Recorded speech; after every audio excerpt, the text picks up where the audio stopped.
ನೋಡಿ ಸ್ನೇಹಿತರೆ, ಗಾಡಿನ ಬಿದ್ದೋಯ್ತು. ಇಲ್ಲಿ ಗಾಡಿನ ಬಿದ್ದೋಯ್ತು ನೋಡಿ, ಹಳ್ಳ ಇಂದ.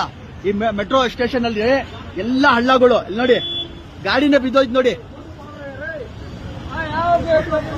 ಉಡಾಬೇಕು ಅಲ್ಲಿ ನೋಡಿ, ನೈನೇ ಗಾಡಿನ ಬಿದ್ದೋಯ್ತು ನೋಡಿ. ಇಲ್ಲಿ A C Srinivasa Murthy area ಇದು. ಅಲ್ಲಿ ನೋಡಿ ಎಲ್ಲ ಇದು ಮಾಡ್ತಾ ಇದಾರೆ. ಗಾಡಿನ ಬಿದ್ದೋಯ್ತು ನೋಡಿ, ಹಳ್ಳ ಅಲ್ಲಿ ನೋಡಿ. ಯಾವಾಗ್ಲೂ ಅದು ಮಾಡ್ತಾ ಇದ್ರು ನೋಡಿ, ಎಲ್ಲಾನು ಹಳ್ಳಗಳು ನೋಡಿ.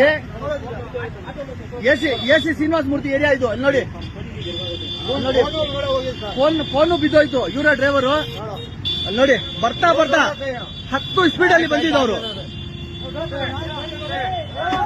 ಠೈರಾಜಿ ಜೈ, ಬರೀ 10 ಸ್ಪೀಡಲ್ಲಿ ಬಂದಿದ್ದವರು. 10 ಸ್ಪೀಡಲ್ಲಿ ಬಂದಿದ್ದವರು ಪಾಪ. ಇಲ್ಲಿ ನೋಡಿ ಮೆಟ್ರೋ ಕಟ್ತಾ ಇದ್ದಾರೆ. A C Srinivasa Murthy area ಇದು. ಅಲ್ಲಿ ನೋಡಿ ಫೋನ್ ಹುಡುಕ್ತಾ ಇದ್ದಾರೆ ನೋಡಿ, ಅವರು ಫೋನ್ ಹುಡುಕ್ತಾ ಇದ್ದಾರೆ ಪಾಪ. ಅವರು 10 जगह कितनी स्पीड में बैसी ना, 10 की स्पीड में आयसी ನೋಡಿ, 10 ಸ್ಪೀಡ್ ಅಲ್ಲಿ ಬಂದಿದ್ದು.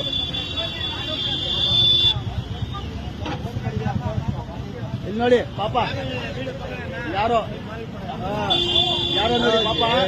ನಮ್ಮ ನೋಡಿ ಡ್ರೈವರ್ ಇವರು ಬರ್ತಾ ಇದ್ರು, ಸ್ಲೋ ಆಗಿ ಬರ್ತಾ ಇದ್ರು. गाड़ी में रोज गिरते हैं डेली। बोलो भाई क्या भी है, रोज गिरते हैं। रोज किसका एरिया है? एसी ಶ್ರೀನಿವಾಸ ಮೂರ್ತಿ एरिया है। ಬೆಳಗ್ಗೆನೆ 2 ಜನ ಬಿದ್ದಿದ್ದಾರೆ. वो भी उठा के वहां से उठा को रखे थे हमने, उठा कोने में रखा।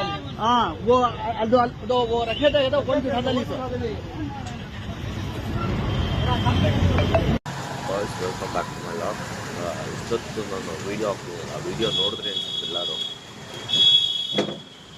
ಲೋಫರ್ ಕಚಡ ಪೊಲಿಟಿಕಲ್ ಲೀಡರ್ಸ್ ಅವರಿಗೆ ಈ ರೋಡ್ಗಳೆಲ್ಲ ಇಂಪ್ರೂವ್ಮೆಂಟ್ಸ್ ಮಾಡೋ ಒಂದು ಇದಿರಲ್ಲ. ಬಡಗರು ಹೊಟ್ಟೆ ಮೇಲೆ ಹೊಡಿಯೋಕ್ಕೆ ಮಾತ್ರ ಇರುತ್ತೆ ಟೈಮು. ಅಲ್ಲಿ ನೋಡಿ ಗಾಯ್ಸ್, ಅವನು ಬರೀ 10 ಕಿಲೋಮೀಟರ್ ಸ್ಪೀಡಲ್ಲಿ ಹೋಗ್ತಾ ಇರ್ತಾನೆ. ಆ ಗಾಡಿ ಕೂಡ್ಕೊಂಡಿದೆ ಪಲ್ಟಿಯಾಗಿ. ಅದಕ್ಕೆ ಏನಂತ ಹೇಳ್ತಾರೆ ಹೇಳಿ?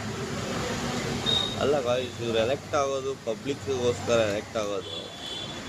ಮಾಡೋವು ಬರೀ ಕರಪ್ಷನ್ ಕೆಲಸಗಳು ಬಿಟ್ಟರೆ ದಂಧೆಗಳು, ಚಟಗಳು. ಇವ್ರಿಗೆ ಹೆಣ್ಮಕ್ಳು ಚಟಗಳು. ನೋಡ್ತಾ ಇದ್ದೀರಲ್ಲ, ನೀವು ನೋಡ್ತಾ ಇದ್ದೀರಾ. ಪ್ರಜ್ವಲ್ ರೇವಣ್ಣ ಅದಾಗಲಿ, ಬೇಡ ಅವ್ರ ಹೆಸರುಗಳು ನಾನು ಹೇಳಲ್ಲ, ತುಂಬ ಜನ ಇದ್ದಾರೆ ಹೆಸರುಗಳು ಹೇಳ್ಬೇಕು ಅಂತಂದ. ಬಟ್ ಇವ್ರಿಗೆಲ್ಲ ಏನಕ್ಕೆ ಈ ಶೋಕಿಗಳು? ಇನ್ನು ಈ ರಾಜಕೀಯಕ್ಕೆ ಯಾಕೆ ಬರಬೇಕು? ನೋಡಿರೋರೆಲ್ಲ ಸಬ್ಸ್ಕ್ರೈಬ್ ಮಾಡ್ಕೊಳ್ಳಿ ಗಾಯ್ಸ್, ಲೈಕ್ ಮಾಡಿ. Thank you.